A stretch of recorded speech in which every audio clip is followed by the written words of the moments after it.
જય રામાપીર। આજે જોશું આપણે ભગવાન શ્રી રામાપીરનો ઇતિહાસ। રાજસ્થાનની મરુભૂમિ પોખરણથી 10 કિલોમીટર દૂર આવેલ રામદેવ રણુજાના રાજા રામદેવ પીરનું પ્રસિદ્ધ યાત્રાધામ છે। અહીં રામદેવ પીરની સમાધિ છે। રાજસ્થાન સમગ્ર ભારત અને વિદેશોમાં પણ રામદેવ પીરને કૃષ્ણ, રણછોડદાસ, નરકંજી કે કલ્કી અવતાર માનનાર અનેક ભક્તો છે। આજે પણ લાખોની સંખ્યામાં શ્રદ્ધાળુઓ ભક્તો તેમના મંદિરે દર્શનાર્થે પ્રવાસ કરે છે। રામદેવ પીરનું વ્રત નોરતા રાખીને નિજીયા ધર્મ સ્થાપક રામદેવ પીર તેમના શૌર્ય પરાક્રમ તથા પરચાઓથી ભક્તોના હૃદયમાં નિવાસ કરે છે।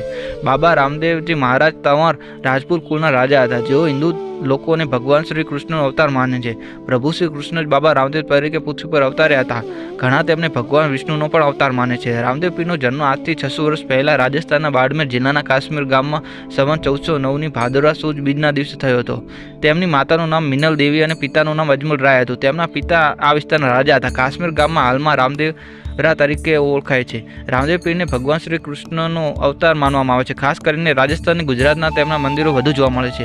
આ બે રાજ્યોમાં તેમના અનુયાયીઓ સંખ્યા વધુ છે। ભાદરવા સુદ બીજને દિવસે રામદેવ પીરની જન્મ જયંતિ માનવામાં આવે છે। ઇતિહાસમાં તેના પુરાવા છે કે મક્કાથી 5 મુસ્લિમ પીર બાબા રામદેવ પીરની ખ્યાતિ સાંભળી તેમની પરીક્ષા કરવા આવ્યા હતા।